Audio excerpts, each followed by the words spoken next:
5-6 ಜನ ಸಚಿವರು. ನಾನು ಈಗಾಗಲೇ ಹೇಳಿದ್ದೀನಿ, ಆ ವಿಚಾರದಲ್ಲಿ ಕಾಂಗ್ರೆಸ್ ಹೈಕಮಾಂಡ್ ತೀರ್ಮಾನ ತೆಗೆದುಕೊಳ್ತೇವೆ.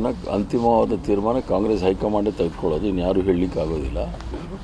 ಮತ್ತು ಹೇಳಿಕೆಗಳು ಕೊಡ್ತಾ ಇರ್ತಕ್ಕಂಥವರೆಲ್ಲ ಮಂತ್ರಿಗಳು ಜವಾಬ್ದಾರಿ ಸ್ಥಾನದಲ್ಲಿ ಇರ್ತಕ್ಕಂಥವ್ರು, ಅವ್ರ ಬಗ್ಗೆ ಅವ್ರು ಸರಿ ಹೇಳ್ತಾ ಇದ್ದಾರೋ ತಪ್ಪು ಹೇಳ್ತಾರೋ ಅಂತ ನಾನೇನು ಹೇಳಲಿಕ್ಕಾಗೋದಿಲ್ಲ. ರಾಜ್ಯದಲ್ಲಿ ಒಂದು ಶಿಸ್ತಿನ ಸಮಿತಿ ಇದೆ. ಏನಾದರೂ ಶಿಸ್ತು ಅನ್ನೋದನ್ನು ಅವರೇ ನೋಡಬೇಕಾಗತ್ತೆ, ನಾವೇನೋ ಮಾಡಲಿಕ್ಕಾಗಲ್ಲ. ಸಚಿವರು ದೆಹಲಿಗೆ ಹೋಗ್ತಿದ್ರೆ ವರಿಷ್ಠರ ಮುಂದೆ ಏನು ಹೇಳ್ಬೋದು ಅಂತ? ಈಗ ಸಚಿವರು ಏನು ಹೇಳ್ತಾರೆ ವರಿಷ್ಠರ ಮುಂದೆ ಅಂತ ಅವ್ರಿಗೆ ಗೊತ್ತಿರುತ್ತೆ ವಿನಃ ನಾವು ಯಾವುದು CIDಗಳನ್ನ ಇಟ್ಟಿಲ್ಲ. ಆದ್ದರಿಂದ ನಿಮ್ಮ ಅವಿಭಾಜ್ಯ ಜಿಲ್ಲೆಯ ನಾಯಕರೇ ಈಗ ಹೈಕಮಾಂಡು ಅವ್ರು ತೀರ್ಮಾನ ಮಾಡಬೇಕಾಗುತ್ತೆ. ಈಗ ಪವರ್ ಶೇರಿಂಗ್ ಸಂಬಂಧಪಟ್ಟಂಗೆ ಅದು ಕೂಡ ಚರ್ಚೆ ಆಗ್ತಾ ಇದೆ. ಅದು ಗೊತ್ತಿರೋದು ಅಸತ್ಯ ಗೊತ್ತಿರ್ತಕ್ಕಂಥದ್ದು ಕಾಂಗ್ರೆಸ್ ಅಧ್ಯಕ್ಷರಾದ ಮಲ್ಲಿಕಾರ್ಜುನ್ ಖರ್ಗೆ ಅವರಿಗೆ, ಸೋನಿಯಾ ಗಾಂಧಿ ಅವರಿಗೆ ಮತ್ತು ರಾಹುಲ್ ಗಾಂಧಿ ಅವರಿಗೆ. ಬಾಕಿಯವ್ರಿಗೆ ಏನು ಗೊತ್ತಿಲ್ಲ. ಕರ್ನಾಟಕ ರಾಜಕೀಯ ಇತಿಹಾಸದಲ್ಲಿ ಹೈಯೆಸ್ಟ್ ದಿನಗಳ ಕಾಲ CM ಆಗಿರ್ತೀನಿ ಅಂತೇಳಿ ಸಿದ್ದರಾಮಯ್ಯ ಹೇಳಿದ್ದಾರೆ.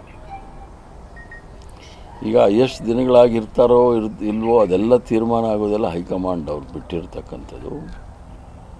ಕಾಂಗ್ರೆಸ್ ಪಕ್ಷವನ್ನು ಗೆಲ್ಲಿಸಿದ್ದಾರೆ ಜನ, ತೀರ್ಮಾನ ಮಾಡ್ತಕ್ಕಂಥದ್ದು ಹೈಕಮಾಂಡು, ಶಾಸಕರು. ಭಾಳಷ್ಟು ಜನ ಶಾಸಕರು ಭಾಳ ಬ್ಯಾಕ್ ತೊಗೊಳ್ತಿದ್ದಾರೆ, ಸಿದ್ದರಾಮಯ್ಯ ಅವರಿಗೆ ಸಪೋರ್ಟ್ ಮಾಡ್ತಿದ್ದಾರೆ ಈ ವಿಚಾರದಲ್ಲಿ. ಅವೆಲ್ಲ ಹೇಳಿಕೆಗಳು ಕೊಡ್ತಾ ಇರ್ಬೋದು, ಅಂತಿಮವಾಗಿ ಅದು ತೀರ್ಮಾನ ಆಗೋದು ಶಾಸಕಾಂಗ ಪಕ್ಷದ ಸಭೆಯನ್ನು ಕರೆದಾಗ ಅಲ್ಲಿ ತೀರ್ಮಾನ ಮಾಡ್ತಾರೆ. ಸರ್ ತಾವೇನಾದ್ರೂ ಡಿಮ್ಯಾಂಡ್ ಇದೆಯಾ KPCCದು? ಇಲ್ಲ, ನಮ್ಮದೇನು ಡಿಮಾಂಡ್ ಏನಿಲ್ಲ.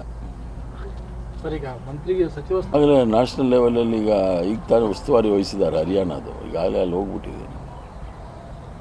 ಸರ್ ಈಗ ಶಾಸಕ ಗವಿಯಪ್ಪ ಅವರು ಪದೇ ಅನುದಾನ ಬರ್ತಾ ಇಲ್ಲ ಅಂತ ಅಸಮಾಧಾನ ವರ್ಗ. ಶಾಸಕರು ಗವಿಯಪ್ಪ ಅವ್ರನ್ನೇ ಕೇಳೋದು ಒಳ್ಳೇದಲ್ಲ.